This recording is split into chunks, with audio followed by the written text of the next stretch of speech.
درود و سلام خدمت همه شما شنونده های عزیز. امید که خوب و صحتمند باشید. میخوایم در مورد زندگی کوتاه صحبت بکنم. امید که مورد پسندتان قرار بگیرد. زندگی مجموعه از سختی هاست، مجموعه از تلاش هاست که گاهی ما را می سازند و گاهی ما را می شکنند. همیشه آنطور که می پیش نمی رود، اما همیشه چیزی برای یاد گرفتن دارد. زندگی با ما صبر را در سختی ها می آموزد و قدر آرامش را بعد از طوفان ها. بعضی روزها لبخند است و بعضی روزها سکوت، اما هر دو بخشی از راه زندگی هستند.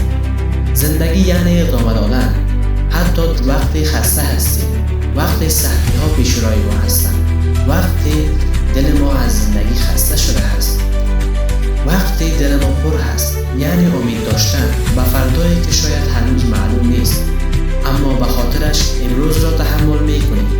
زندگی آسان نیست، اما اگر با صداقت، وجدان و امید همراه باشد، ارزش زیستن را دارد.